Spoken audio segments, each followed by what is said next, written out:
Welcome to Heal Dish, the space where healing gets real and you don't have to have it all together to grow. Each week we explore the nervous system, emotional resilience, and the journey from surviving to thriving. You're not broken, you're healing, and you don't have to do it alone. This is Heal Dish. Let's begin. Welcome to another fantastic Monday episode of Heal Dish. Welcome to each and every one of you on this fine Monday. So what's everybody been up to? Oh, Scott, it's your birthday. Happy birthday. So good to see you, Dave, Sly. So good to have you all here in the chat. How was your weekend? How's everybody's weekend going?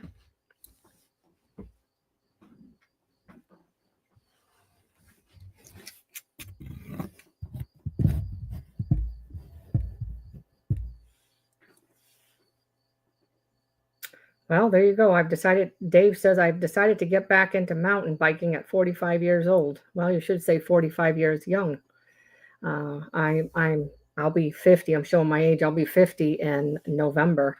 And I get out there and try to play football with my son as much as I can and try to stay active and walk and, hang out with my 7-year-old and all that stuff too. And so, it's really about staying active, getting out and doing what you can and stuff like that. So I'm proud of you.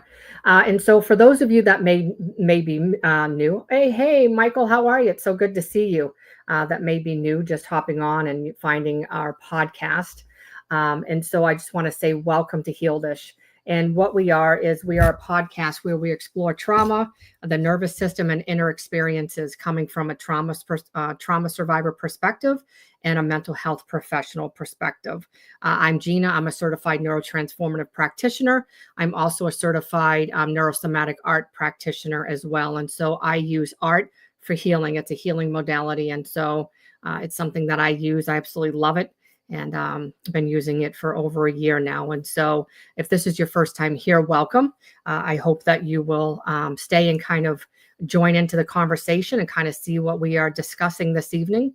I go live as of right now. I go live Monday evening, 7:30 Eastern, Tuesdays and Wednesdays. I go live at 11 a.m. Eastern, and soon to be, I will start implementing Thursdays. Mondays will be more of your raw and real mental health and trauma. Tuesdays and Wednesdays, just depending on how many guests I can get.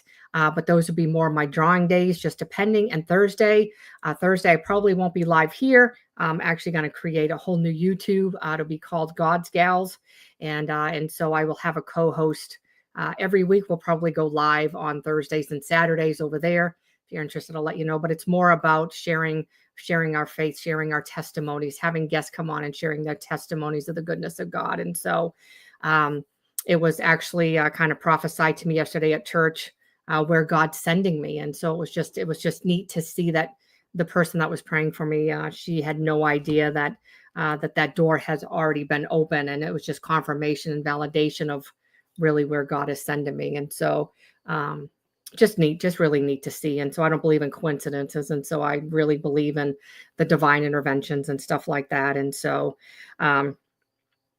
it's just really interesting. So I will, make sure that I pop that when I start getting the other one done. You're more than welcome to come, over on Tuesdays and Wednesdays and draw with us. You're more than welcome to, to watch us, to go back and watch the replay. I would appreciate if you'd like and share, your comment after the video. If it's a replay, if you comment, that would be fantastic as well. And so again, welcome to our Monday night Heal Dish. And so tonight we're going to talk about something that touches so many lives, but is it's certainly often misunderstood. And so if you have been following my own journey about my eyes and things like that, especially when it comes to mental health and trauma, there's a lot of unknown. There is a lot of unknown after effects. But what ends up happening is that we try to dive deep into those after effects. We try to uncover what it is that a lot of us are struggling with. And so there's, I had my eye surgery done. I thought, I was fine. Actually, when I went to the doctor, it was interesting because I was actually kind of proud. I'm like, oh, this is pretty good. I hadn't been on medication for over 10 years. And I used to be on, they had me on all kinds of medication. And I was like, oh, yeah. So, anyway, it's been over 10 years since I've been on any type of medication except for my asthma medicines and stuff like that. And so, um, I had to be an advocate for myself when I went in there because he's like, oh, I'm going to give you this. I'm going to give you this. And I was like, yeah, no. The medications that they were trying to give me were just for psychological. They would have just blocked out, the serotonin and dopamine and the transmitters or whatever else in my brain, but it really wouldn't have helped my nervous system. And so when I was diagnosed with this panic disorder, I never realized how many people actually had this. And I was like, holy Toledo, let me take a drink. And it just seemed like everybody started coming out of the woodwork. Oh, I got anxiety disorder. I got panic disorder. I was like, holy mackerel, this is nuts. And so you knew that, most of everybody here, I know I probably do have a few new people, but most of the people in the chat that are talking have been here. They have known my journey. And so I had my eyes done in May, and I remember the day, May 21st, I believe is what it was. And I went in, had my on the way to eye surgery, and my heart rate spiked. It went into like, I don't even want to say, like, when I'm not exaggerating when I say it went to like, oh, I want to say like 180 over like 112. It was high. And I remember them saying, you need to breathe, you need to like, do your breathing. So, I know the somatic breathing. I know how to activate the parasympathetic nervous system. That's through breathing through your nose, breathing out of your nose slowly. No, that didn't work. Even when they gave me the medication to relax me, my heart rate was still high. And so I was just like, man, I don't know what it was in that moment that boom, it just literally something. And the surgery wasn't even that bad. But what it went back to, it goes back to control. It goes back to what I can control and what I can't. It goes back to my body not feeling safe. And I was just like, wow. So it just seemed like, sometimes we go through these trials and tribulations so we can help somebody else. And so I firmly believe that I'm going through this right now, and I will come out on the other side of this. But I firmly believe that the reason I'm going through this is because there's somebody out there that needs to understand that they're not alone. You're not broken. You're not alone. You have a community of people that love you, that care for you. A community, a large community of people that have similar challenges. So, don't ever feel like you're alone, even going through the midst of the storm and the chaoticness of everything else going on. And so, we'll get through this together. And so that's why I do this week after week, is because there's so many different after effects of trauma. There's so many unknowns that because a lot of doctors aren't trauma informed. And so, they just look at things from a psychological standpoint. They don't look at it from more of the physiological, more of the nervous system, and things like that too. And so what we're going to do is we're going to break down really what it is, why it happens, and how you can start reclaiming a sense of calm, even when your body feels like it's betraying you. And so, obviously I've shared some personal stories, throughout. I'll probably share something else. But it's about navigating real experiences for real people. I'm real. These are the experiences that I've gone through. As you see, I'm a real person. And I think when people can see the transparency of what somebody else is going through and say, wow, now I know that I'm not alone. I'm not the only one going through this. It really helps them. So if you've ever felt that sudden rush of fear, or that your heart might literally stop, you're not alone. And so, there's times I'm sitting and all of a sudden my heart rate will shoot up, boom. And, my heart rate, you can literally look down and it looks like my heart's beating out of my chest. I can do my breathing, and I can honestly attest to this. I can do my breathing. I can try to get up and move around. I can do whatever. But the only thing that has helped me is the neurosomatic art. That's the only thing that has helped me. And I do have one for nervous system reset. And that's and drawing is the only thing, doing my neurosomatic art, that really helps me, get my nervous system level and kind of all of that stuff. And so, yeah. And so if you struggle with panic disorder, if you struggle with anxiety disorder, my heart goes out to you, because it really does stink. to go through these things. And so, but like I said in the beginning, I'm going through this as a trial and tribulation, because I think there's something bigger and better coming on the other side. And whether it's God testing me or it's the enemy, he's never going to win because he's already been defeated. And so let's talk about what panic disorder is. And so what it is panic disorder is more than your occasional panic attack. It's recurrent, unexpected panic. And it's persistent worry about them. And so what ends up happening is that because they happen so suddenly, our brain automatically gets stuck in that ruminating cycle of when is this gonna happen again? So guess what? Because you're worried about it, that sends signals to your amygdala. So your amygdala in your brain, which is for your fight, flight, fawn, or freeze, it gets everything from the hippocampus and the limbic system. It goes into the amygdala, and what happens is it stays stuck in survival. You're stuck in fight or flight, and so you constantly ruminate, even though you may not even be thinking about it, but your body knows. And so now you're like, oh, I feel that feeling. Oh my goodness! Like for instance, for me, I get a heaviness in my chest. So at the sight of my chest getting heavy, I think, oh my goodness. Oh, here we go again. And so now I'm like, oh, this is fantastic. But I have learned to decipher, okay, this is the start of it. Okay, let me go do something else. And so, I self-talk myself. I'll draw, I'll do different things, and things like that, because I tried to sit with it. That's one of the, I don't want to jump ahead, but that's one of the things too, is I'll try to sit with it. And things like that too. So the symptoms of panic disorder are racing heart, shortness of breath, chest pain, dizziness, sweating, trembling, nausea, or a sense of unreality. And so it does get scary when all of those things start coming together. And what people often fear is that they're losing it, or you're going to die when you're having these, and you will not. But of course, our brain likes to play tricks on us and say these types of things. And then we're like, holy mackerel, like what's going on? And so, it's when we can distinguish between panic attacks and then, panic disorder. And so, panic attacks happen periodically. Panic disorder happens probably every day, multiple times a day. And so, it's interesting because I remember I've never had this before. So I used to have for I don't even know, it was a while. But again, that was like 10 years ago. I remember waking up one night thinking I was having a heart attack. And I was like, holy mackerel, what's going on? I woke my husband up and he's like, oh, you're fine. I'm like, no, I'm not fine. I think I'm having a panic or a heart attack.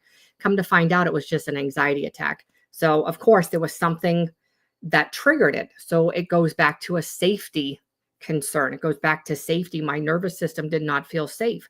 There was something in that moment that my nervous system was like, whoa, we don't like this. And then it continued for probably 6 months. And finally, that is when I went and got medicine. I was like, whoa, wait a minute, like this. Okay, I don't even know what's going on. But back then I didn't know what I do now. And so when this started coming on, I was like, whoa, what's going on? Well, then it continued, went back to the ER. And they ran a bunch of tests because, again, when your heart rate's that high and your pulse is shooting through the roof, and you're like, man, and your resting heartbeat is through the roof, you're like, this is not normal. And so the best thing I knew to do was to go to the ER and get checked to kind of figure out what was going on. And so it was kind of like, okay, so they ran all the tests, said, you got a healthy heart, healthy lungs. All of your test results came out good and all of that stuff. They said, chances are it's probably just anxiety or panic. And I was like, yeah, well, I don't even know what for. But what I have come to realize is that the art kept me grounded. The art kept me regulated. So when I had my eye surgery, I could not draw. I couldn't draw for probably 5 weeks. But I couldn't draw. I could draw, but because I couldn't see very good before having my surgery, there was times I would just get frustrated with my drawings. And so sometimes I wasn't really drawing at all. And so, I wasn't able to draw after I had my surgery. And so my nervous system, I've been doing that art for over a year. It was regulating me. It's the same thing if you would take a medicine. So, that is my medicine. The neurosomatic art is my medicine. So if you take medicine for something and then you stop, you're going to have effects of stopping that medication. And I believe firmly that's what happened to me. It was not fun whatsoever. And so if you notice, the common triggers, the common symptoms when it comes to, what are real and what are valid between, panic disorder and panic attack. They're totally different, totally different. And there are some similarities, but they're totally different, and things like that too. So, and it's just one of those things like, oh my goodness, I wouldn't wish it on my worst enemy, and stuff like that. And so, but it's like, it's one of those things that I guess I just, you go through, and then when you come out, you're like, man, okay, I came out. And, it kind of sucks while you're going through it. But I sometimes believe, again, you go through things so you have the lived experience to help somebody else through their own journey of what they have gone through and things like that. And so causes and triggers. And so it goes back to genetics, brain, chemistry, neurotransmitter imbalances, hyperactive amygdala, exactly what I just said, just not too long ago. It goes back to the nervous system. It goes back to the amygdala being stuck in fight or flight. It goes back to your neurotransmitters being imbalanced, which is your nervous system. It goes back to brain chemistry. Is your serotonin, is your dopamine levels, where are they at? Because if you're not eating right, if you're not eating good, guess what? You're not going to have a healthy gut. You're not eating the right carbs. You're not eating right. And so you don't have those neurotransmitters to carry those carbs, which carries the serotonin and the dopamine into your brain. So if you're not eating right, genetics, it could be intergenerational trauma. It could be in your DNA. If your parents and grandparents and great-grandparents, if that's something that they had, then it's passed down. But you always have to tell yourself, I'm a cycle breaker. And I firmly believe that. I have broken the cycle on a lot of things, and I will be a cycle breaker. This stuff will not touch my kids in the mighty name of Jesus. I'm rebuking it right now in the mighty name of Jesus. It will not touch my kids. So those are your biological factors. Your psychological factors are more of your stress, your trauma, your high anxiety sensitivity, learned fear responses. And so those are things that, learning, from your parents, learning from other people. If you have fear, and things like that, what makes you fearful, and things like that. And so just to kind of give you an idea of a learned fear experience is this. This is not relation to this, but this is just to show you a learned fear experience. I don't like those because something in my childhood. And so that was a learned fear experience, a learned fear response. I have said I want to learn, but it just gets me, forget it. No.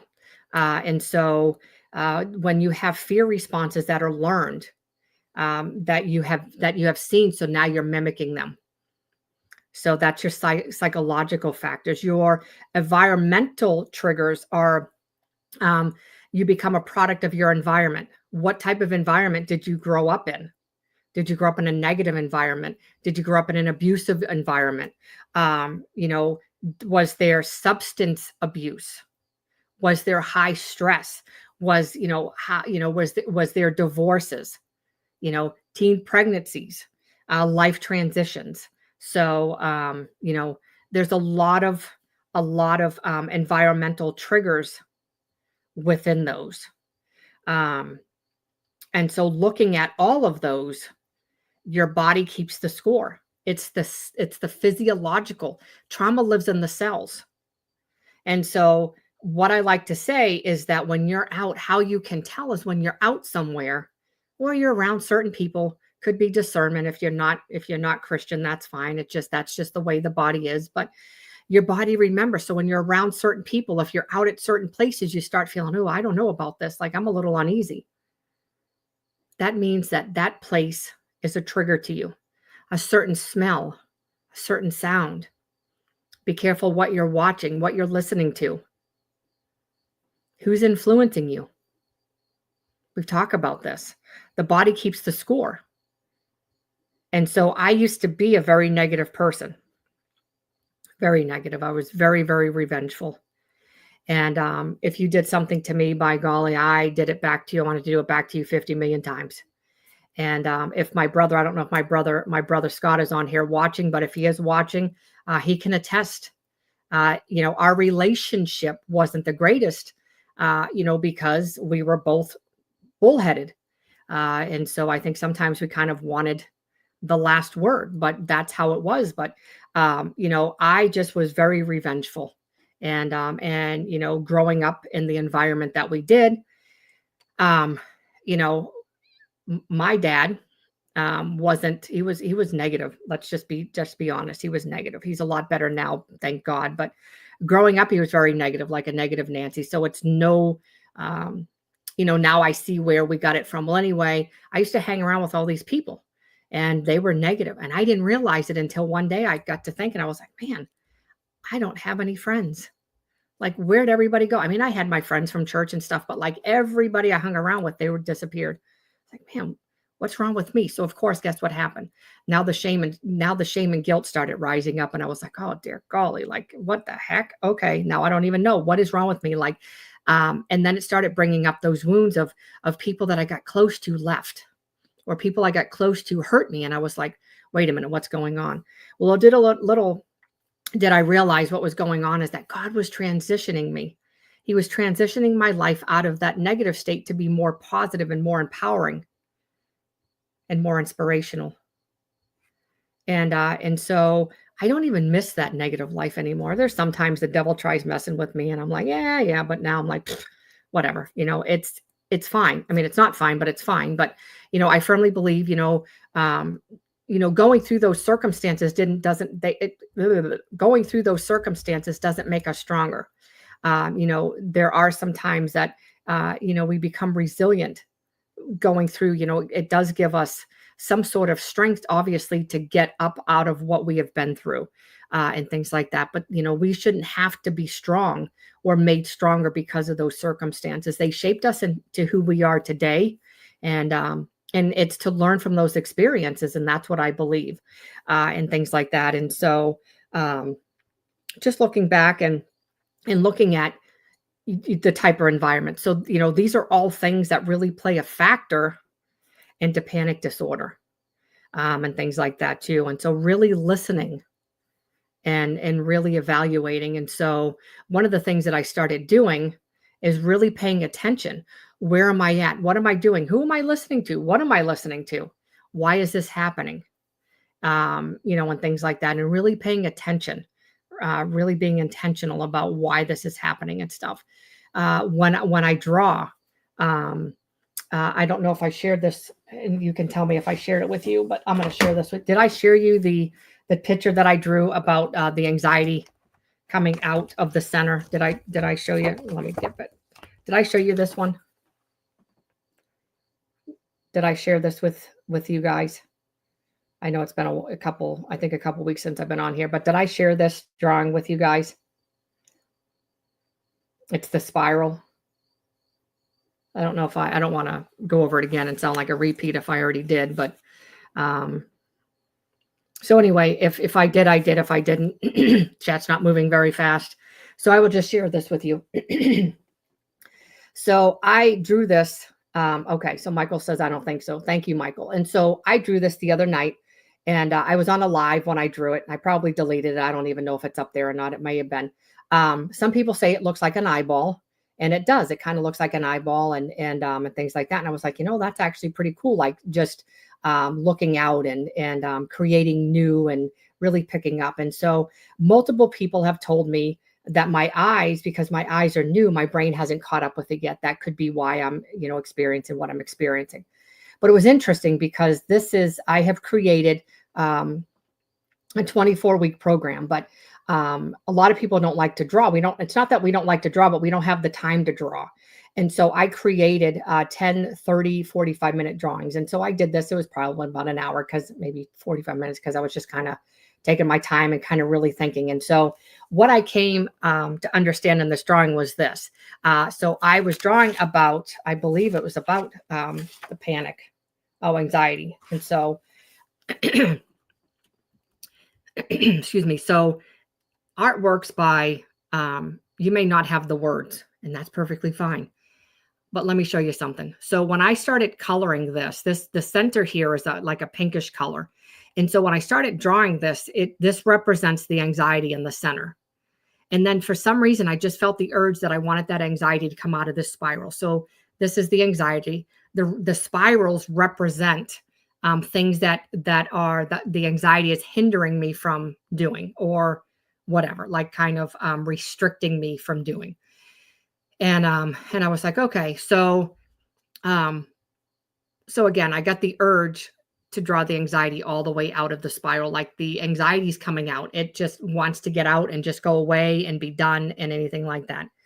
So I literally was sitting there and I said, I remember asking my mom, it was probably a few months ago. And, we got to talking and stuff like that. And I said, I wonder if, how long I've really had anxiety. And I said, maybe I've had it for, my teenage years. I don't know. But for some reason, I keep thinking that I had anxiety longer. And so what ended up happening is I drew this, well, I didn't draw it, I colored it. And so what it looked like to me and what came to mind instantly was the womb, a fetus in the womb, just a baby starting out, just an embryo starting out. And so what that interpreted to me was that my anxiety started in the womb of my mother. That's exactly what this drawing interpreted. And then the yellow actually represented God, if I'm not mistaken, God or protection. God's protection was all over me. Purple was bravery. And I just thought that was so interesting. And so that just goes to show you where the trauma can actually come on, more of your biological factors. And I just thought that was interesting. I wanted to share that with you. And so it was just interesting that I finally got the answer to say, oh my goodness, like I have had anxiety, when I was in the womb. And so think about it. Epigenetics, I believe is what it is. Think about it. Your mother carries 3 generations. And so when I'm born, I carry 3 generations. When my daughter has children, she'll carry 3 generations. Or my daughters, they'll both carry 3 generations of stuff. So do you see where the pattern just continues? And so if we don't stop that cycle, they're going to continue the cycle. So it's just interesting how that works. I think it's epigenetics, I think is what that is. And so let's talk about what happens in the body.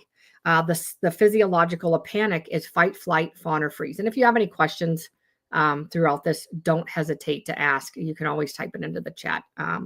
Love to be able to get some of your questions answered if you have any. And so what happens is you get an adrenaline surge, hyperventilation, heart races, dizziness, and tunnel vision. How many of us have had that happen? And so think about it. When your adrenaline surges, that increases your stress level. Of course, you start hyperventilating, your heart races, you get dizzy and tunnel vision, because all of a sudden your body's like, whoa, wait a minute. I want to fight, I want to flee, or I want to freeze. And so in that moment, you don't do either one of those 3. What happens is now, not only do you have an adrenaline rush, now your body starts dumping cortisol from the adrenal glands. And guess what happens? Because you're not wearing all of that off, now it's redepositing back into your systems, back into the physiological systems, back into your cells, back into your muscles, back into your joints, back into your nerves. And then people wonder why they have lupus and why they have fibromyalgia, and all of those muscles and nerve challenges, illnesses, diseases. A lot of it goes back to adrenaline and cortisol. A lot of it goes back to people that can't lose their belly fat. A lot of it, if they're bigger in the mid area, a lot of it goes back to fight or flight. You're stuck in the survival. Your amygdala is stuck in the fight or flight.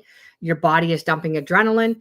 The rest of your body, or your adrenals are actually dumping your cortisol, and so that is in the midriff type area, and then that's usually why a lot of people have a bigger stomach, or they, and I mean, obviously there's other factors to that as well, but and things like that as well, and so. Think about those things. Think about what happens, when you have that surge of energy and you don't do anything with it. Where does it go? You're not burning it off. Nobody's chasing you. Nothing's happening. Where is it going? So you're just sitting there and now it's reabsorbing. It's not very good at all. So think about that too. Why is it terrifying? Because the body thinks it's a life or death danger, even if there is no threat perceived, or even if there's nothing there, but your body remembers. You know what I mean? So it's the body keeps the score, and so your mind automatically, what happens is, now your mind's going, oh my goodness, now this is going to happen, and now you get amped up even more. Or it's the body speaking, and then all of a sudden your mind starts talking, and it's like, holy mackerel, what on earth is going on? And it's never fun. It's never fun when either one of those start happening, and now you're like, what is going on? I can't do this, I can't do that, and it's like, holy Toledo, and things like that. And so it's learning those coping skills. It's learning those tools and resources that you need to identify, and within the first 5 seconds, what's going on. One of the things that they say you can do, I've never tried it yet, but one thing they say that you can do is put salt on your tongue, and that will literally change, because you're redirecting. Basically, what you're trying to do is redirect your attention to something else. So sometimes they say splash cold water on your face. I know in the midst of the storm, we're like, no, we don't want to do that. We don't want to eat salt. We surely don't want to splash water on our face. But in the midst of the storm of the things that you're going through, sometimes that's what we need. And what it does is it automatically switches our sympathetic nervous system back into the parasympathetic, which is the rest or digest. And so next time it happens, I'm going to have to try that as well and see if that might work too. So, and then it goes back into your practical insights. Again, your breathing, your cold water face wash, grounding. And what you want to do is you want to notice your bodily sensations. Are they reducing the intensity? What are you doing that's reducing your intensity? Are you doing your breathing exercises? Are you doing your 5-finger breathing exercises? Are you doing your grounding, your progressive muscle relaxation? Are you doing your trauma-informed movements? What are you noticing in your body as you're doing them, as that panic or that attack starts to happen and you start doing those? Are you noticing a decrease in the intensity? Do you notice that they start subsiding? What are you doing to have those done? And so, yeah. And then, you want to, I guess, kind of track. I mean, I don't really want to say track them. You don't really have to track them, but, you can always track them and see, like, okay, this is what's going on. Am I getting better? Maybe you're having an tense things come up, and then all of a sudden you notice, oh, it's really not that bad. Well, that's good, because now you're working through it. And things like that. I think the most challenging thing is sitting through them, because let me tell you, when you have these, they're a trigger. It's your nervous system stuck in fight or flight. It's your nervous system going, whoa, wait a minute, I don't feel safe. It's being stuck in survival. And when you can sit with those, the uncomfortableness, and if you're a Christian, you can pray through it, and God will show you. He will give you visions. He will show you exactly what it is. And just looking at all of that and saying, okay, why is this happening to me? Why? And when your body feels safe, it'll show you exactly what's going on. Why? Where is the safety? Where is the distrust?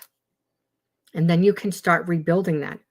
We need, it's relational. We need I think it's the interpersonal bridge. That's where we need connection. Connection is what helps us to heal. If we don't have positive connections, we're always going, I'm not going to say we're always going to be the way we are. I mean, we can get on this healing journey, but we need positive connections. We need those connections because that's what we long for, connection. Why do you think during COVID, so many people, it was so chaotic? Because people weren't getting together. People need connection. We need that connection. We just can't do this. We can get on here and talk all day, but we need that one-on-one, face-to-face connection is what we need. It's all about connection. It's all about repairing. That's what we need. And that's what helps us. That's what helps us start repairing our relationship, especially if you've had relational trauma. If you're a people pleaser, I used to be a people pleaser. If you're a people pleaser, sometimes, relational, when you're dealing with just one person and you see how that person is, and then you're like, oh, wait a minute. It kind of helps. It helps when you have that one positive person that can help you set boundaries, that can help with your people pleasing and say, no, wait a minute. You have a good heart. These people are walking all over you. No, we're going to, why don't you look at it this way? And they're kind of there to help you on your journey, but as a friend, they're not going to be your coach or your therapist, but just as a friend to kind of help you walk in that way. Do we have any questions? So let's talk about coping strategies and treatments. One of the ones that we've talked about earlier is the neurosomatic art. I am the founder and creator of neurosomatic art. It's a subconscious reprogramming, rewiring, reconnecting. So basically what we do is we go back in there, we draw whatever it is we release. So we're revealing, releasing, and rewiring. And so what it does is it starts repairing those neural pathways that were broken by the blocks and limitations that we were told our entire life. Those blocks and limitations that were passed down from generation to generation to generation. We go back in and we start drawing them out, and we start repairing and reconnecting them. We start rewiring the neural pathways. And so what ends up happening is you have a neuron over here and then you have one here. So as we're drawing, they start connecting. And before you know it, they're like this, kind of like ET phone home in a way. And so we start connecting them. And so that's what ends up happening in the brain. And so when we're working with neurosomatic art, we work in the subconscious, unconscious, and conscious levels. So 3 levels we're working on. And so we work in the subconscious. By the time we're done, we're in the in the conscious level.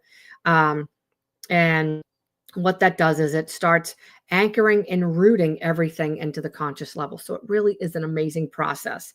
Another thing you can do if you're looking at professional treatments would be more of your therapy, your CBT, DBT, exposure therapy, and EMDR.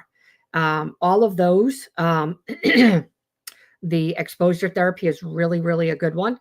Exposure therapy is when you find out what it is that is triggering you, what it is that is causing your panic attacks, anxiety attacks, your disorder. And then what you try to do is you try to slowly implement doing things a little bit at a time. You're not just going to go from here and jump to here. You want to just do slow increments to get you to where you need to be on your healing journey. So exposure therapy is a really good one. CBT is that's your cognitive behavioral therapy. So that's what a therapist does, or your I think it's called I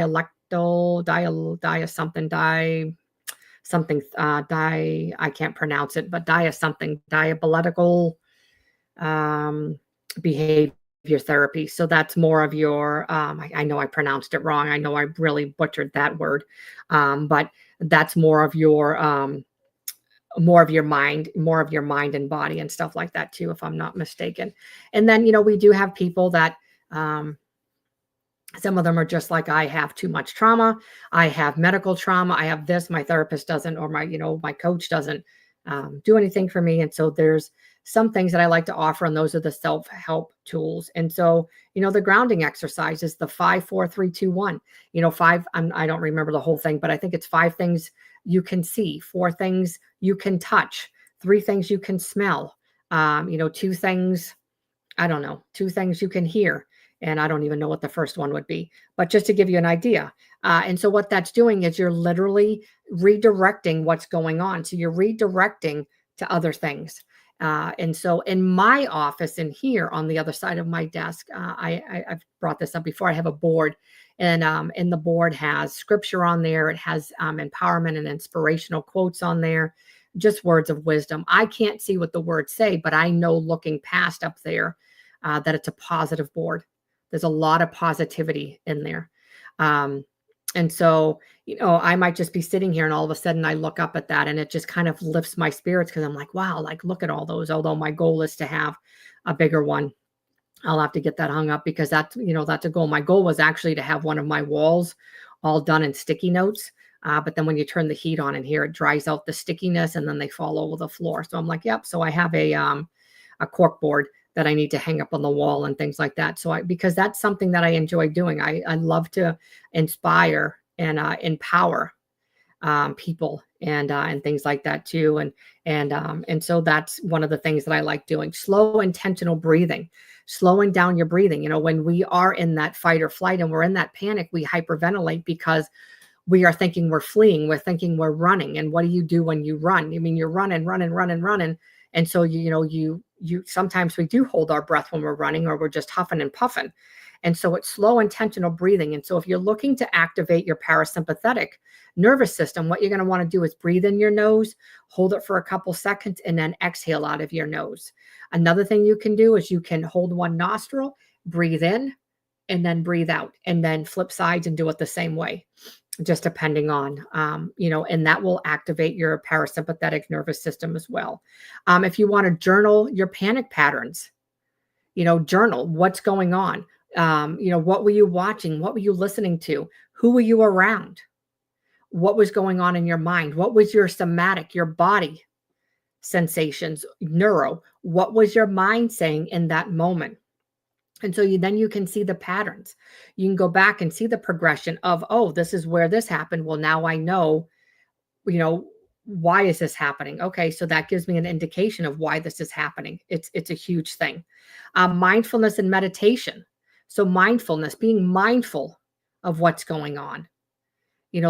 Being mindful as far as your mind and body connection, so you can actually feel the somatic responses as far as what's going on.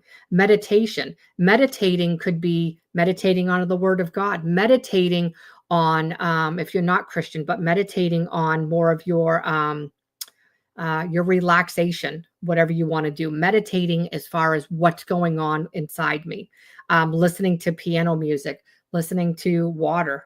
I know one of the things that I absolutely loved was when I lived by the ocean, when, even going back and visiting, one of the things I absolutely loved was going to the ocean and going and sitting on the wall and listening to the water hit the rocks. That was one of the things that I really, really enjoyed. And it's just very relaxing. I used to have like one of those little ponds in my front yard, and I loved it. I would listen to the water trickle. And so I love listening to that. I love being near water and just listening to it, and things like that too. And so, just depending on what sort of meditation or meditation that you do, it really starts calming and relaxing you.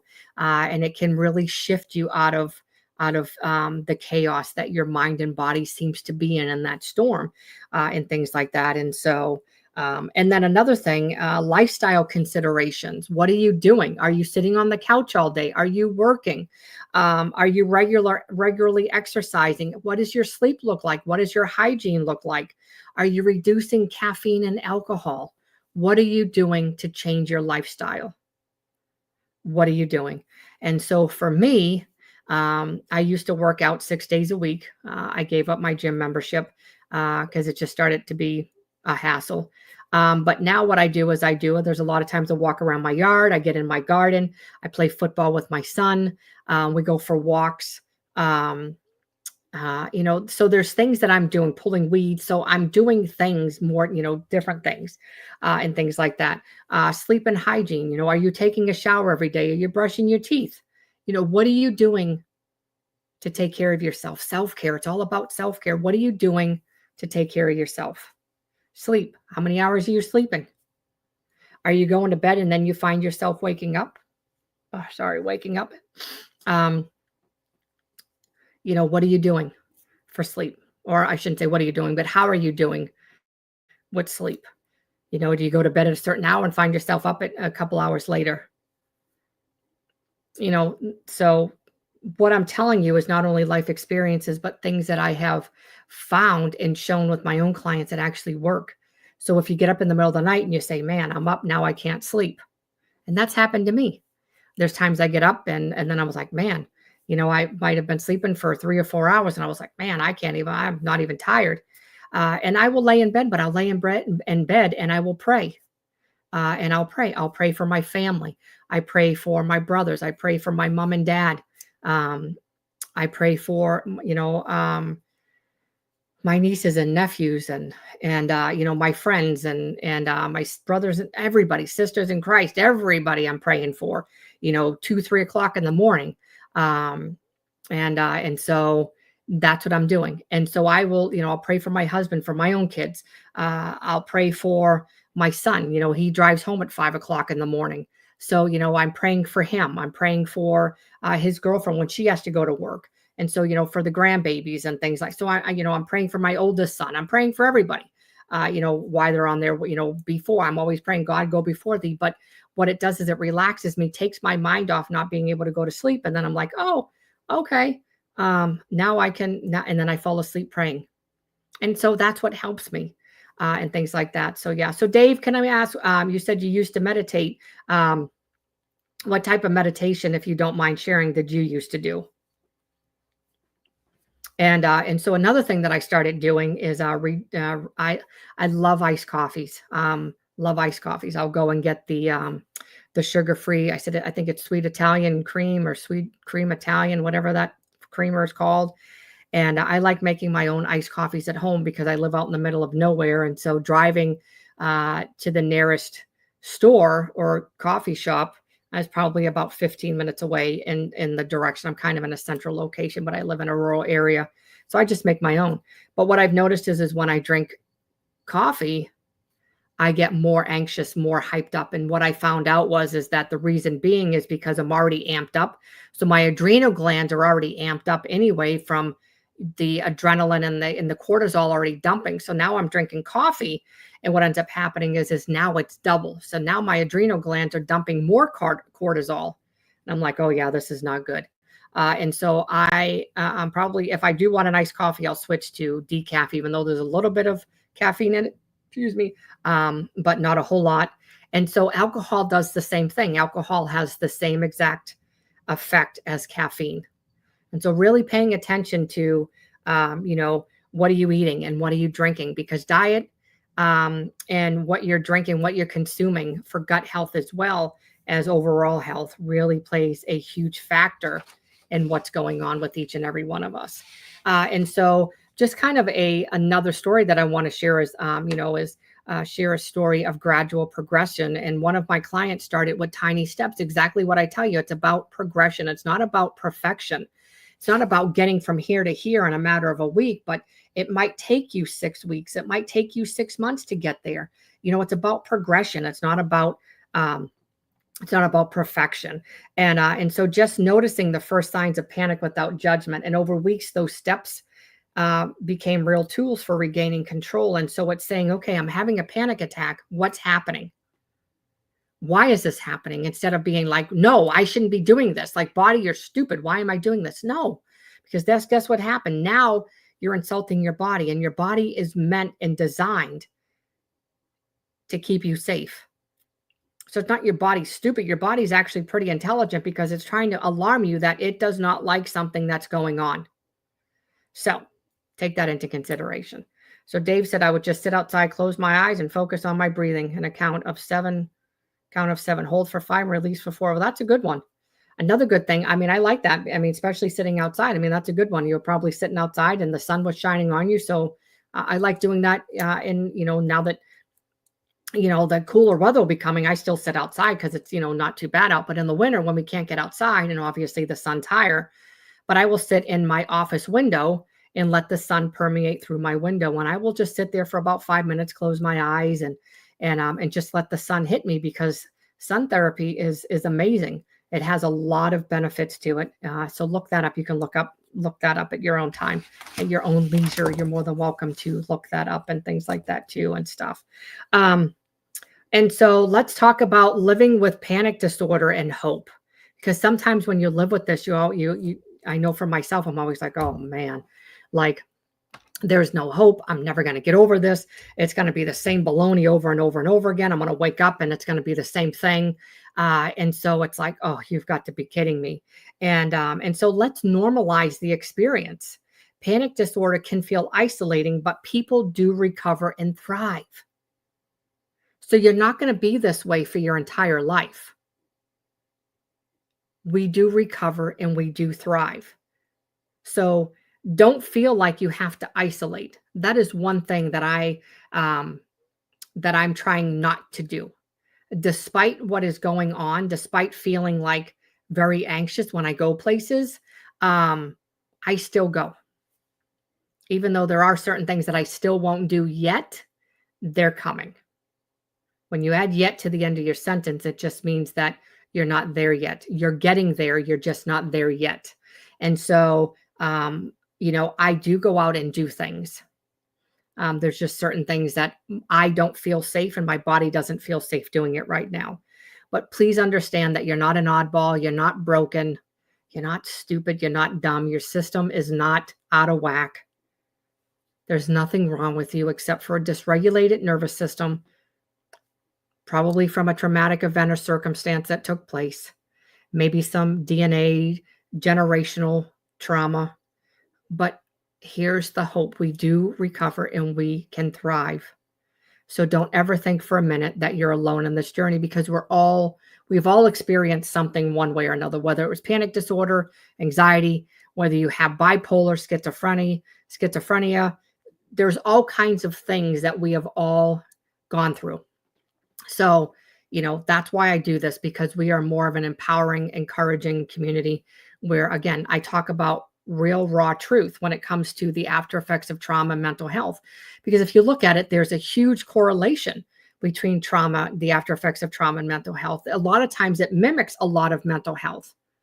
And so that's what we're starting to realize. And so that was one of the reasons that I came up and created. I'm the founder of Rise Up from Trauma conference. It's a trauma and mental health conference because of that reason. There's so many similarities and so many people are being misdiagnosed, when come to find out, if you look at their trauma history and you look at the root cause of what it could be by doing a lot of the work that we do, it's like, well, wait a minute. And then people start thinking, not that I would ever tell you, I'm not a clinician, so I can't technically say to you, oh, you don't have bipolar, because that's not my place. But what I do is I look at it and literally we show you, okay, this is what it could be. And obviously in our sessions and things like that. And so it's a little bit different. But then we uncover, the root cause, because we have to work on the body before the mind, because it's the body that I know I was going to say this wrong. It's the body that the body keeps the score, but it's the body that it has the after effects. And so that's the cause. And it's the cause that actually, start pushing more of the thoughts and stuff like that. And so, you have to work on the body before you can the mind. It has to be. You have to work on the triggering, which is what it is. You have to work on the triggering event before you can work on the mind, because that's, if not, you're going to make the body go in this huge spiral. So you have to work on the body. Actually, what I do is work on them both. That's what we do in neurosomatic art. It's working on them both, which is really nice. What's coming up in the body as you're drawing? What is that? If you're feeling it somewhere, what is that thought that's associated with it? So there you go. Kind of help you, as far as that there. And so encouragement and empowerment. You don't have to fight alone. reaching out for help is strength. And so always remember, you're never alone. You can always reach out to a community.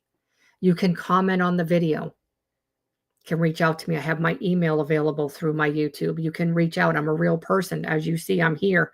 I answer emails. I answer them when I have time. I will sit down and I will read them and answer them back, because I never want anybody to feel that they are alone. I never want anybody to feel like nobody cares.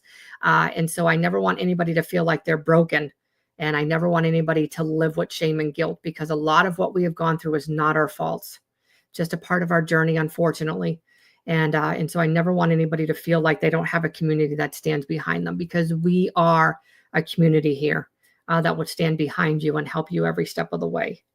So an integration tip would be more of, what are you going to integrate to help you have lasting change? Are you going to combine therapy, working with a coach, with self-awareness? Are you going to do supportive, with your supportive communities? Are you going to use coaching with neurosomatic art? Are you just going to do neurosomatic art and coaching, for that transformative, because it's something like that that's going to make the lasting change. Those are the things. And so it's combining what is going to work for you, what's going to work for you in that. And so that's a huge thing. That's a huge thing, is doing what you feel is necessary to get you on the other side of the challenge that you're facing right now. And so another thing, like, I want to show you that I did, this would be a perfect analogy for this is, and so this is another one. But what I love about this is the chaos here, but it's called the tangle, and here's the thread. And so the thread is ultimately you walking through I just kind of did this quick when I was working with the client. But it just kind of shows you that you can see yourself kind of working through that chaos. And so don't ever think for a minute that you aren't strong enough, that you're not worthy enough, that you think you deserve this, because you don't. Whatever you're going through, you don't deserve. What you do deserve is to thrive, have a regulated nervous system, and come out on the other side and beat this. And you will. And stuff. Sly, I don't know what 8:30 or 9. What are you talking about? Oh, for Alex? I don't know. How is she? I mean, I don't know. Let her go to bed about 8:45-ish, maybe. See how she's doing. Did she have her snack and all that stuff? So kind of see what she's doing. It doesn't matter to me. She's been doing pretty good since she's getting up in the morning. So she stays up a little bit later. That's fine too. I don't mind. She's actually been doing really good in the mornings. Things like that as well. So yeah, so how's everybody doing? Anybody have any questions? Questions, comments, concerns? Oh, geez, yes, you don't need a snack then.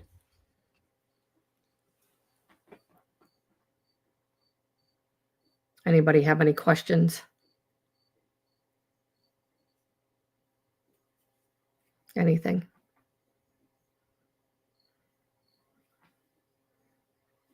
So I really hope that that you learn something, that you understand that you're not alone, that what you're facing is just, you don't have to face it alone. Sometimes we feel alone, sometimes we feel isolated, but again, you have a community. You have a community of resources.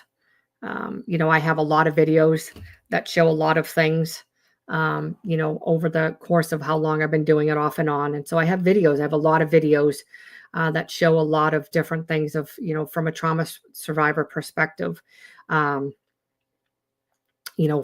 a mental health professional perspective, and things like that too. And so it's just like, I try to bring it from every angle with my lived experiences, but then also from the educational resources that I have, from the things that I've had to learn and things like that. So, and things like that. So, Scott, no questions, but you're suffering from, yep, it must be this weather, and things like that. And so I am so sorry that that's what you're going through. I will be praying for you, that you get better, and things like that too. I think it's the change of weather. I've been sneezing up a storm and things like that too. And it's just crazy. I'm like, man, this really stinks.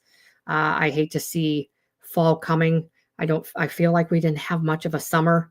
And I really feel like I hate fall coming. Like I have my pool still up in hopes that it would get warm enough, the water would get warm so I could go swimming a little bit longer. And I think we're just going to have to close the pool, unfortunately, because you know, we're really not going to be able to get back in it, unfortunately. Although I think it's next week or this week, I think maybe it's supposed to be like in the 80s or 90s, but I don't think it's going to be warm enough to actually, the water's probably going to be freezing, but we'll see what happens because you never know and stuff like that. So we'll see what happens. Absolutely, Dave, you are more than welcome to message me and I will help you in any way, shape, or form that I can. And so don't hesitate to reach out. Absolutely. You can message me and I will try to help you with what's going on and give you, some guidance and things like that. Absolutely. And things like that. It is coming, it is coming fast. And, like when I said, the other couple weeks ago, when I did a video and you walk in and all of a sudden it's bad enough that you see Halloween stuff. But then when it's bad enough, you walk in the store and boom, what's in your face is Christmas.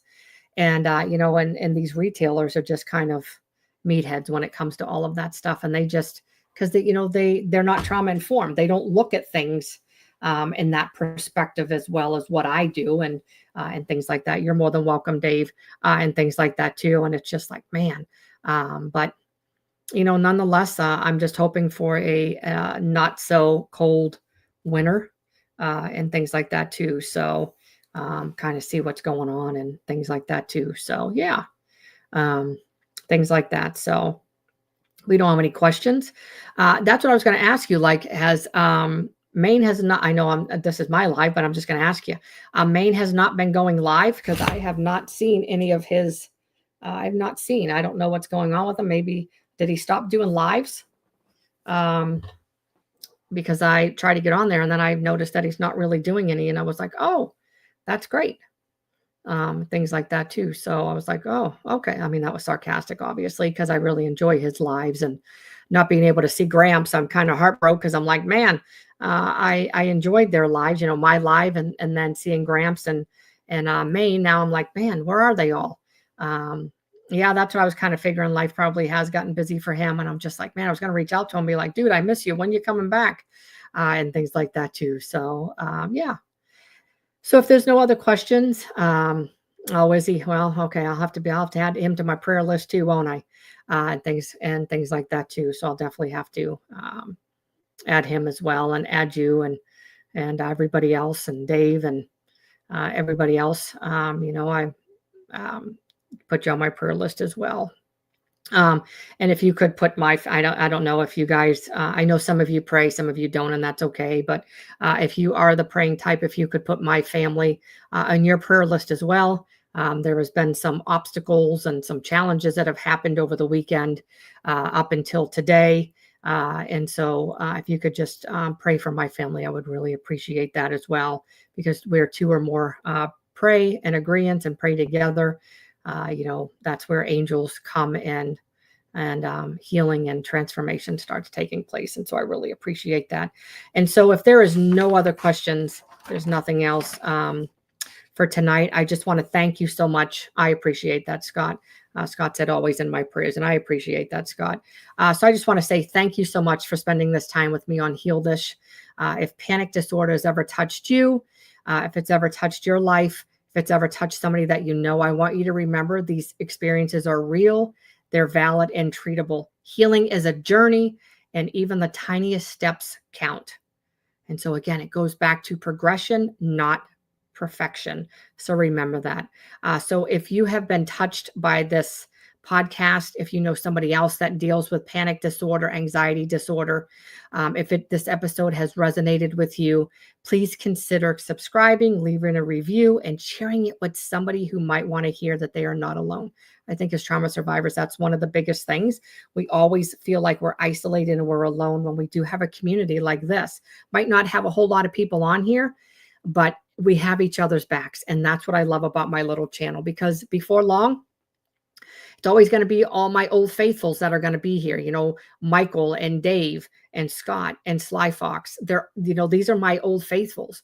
And so, my goal, not my goal, but, when I start growing and things like that, and things start getting bigger, these are still going to be, they're going to be the original 4 that have always been here week after week after week. And that means so much to me, so much to me. And I really appreciate that very much. And so if you're curious about exploring trauma and the nervous system more deeply, I invite you to join our channel. You can join my website. It's artoftransformation.life. I have free workshops, and stay around, because I share a lot of practical tools and different approaches to healing, restoration, and all kinds of different things and stuff like that. So definitely, I bring things from a different perspective than most. And so Dave's like, who you calling old? I don't know. Who did I call old? You guys are my buddies. So you guys are going to be like, you guys are going to be, I don't even know. Like, I ramble on. I'm like, I don't even know. But like, you guys are going to be all my old fellers, I guess, and things like that. And so I'm your host, Gina. Again, you've been listening to Healedish. And until next time, take a deep breath. Do the 5-finger breathing, and know that your body can and will find its way back to safety. Again, it's about progression, not perfection. And so I hope to see you next Monday. If I don't catch any of you on my live, if I go live tomorrow, we'll see. But Wednesday, and then next week, Tuesday, Wednesday, or Monday, Tuesday, Wednesday. And so make sure that you hit that subscribe button. Head over to riseupfromtrauma.com if you're interested in the conference. We have a lot of amazing speakers coming up. Go and grab your tickets before that is at the end of October. Go grab your seats before that sells out. And as always, I hope you all have an amazing week, a blessed week. I'll be praying for each and every one of you. And I will see you when I see you. Good night, warriors. Bye-bye.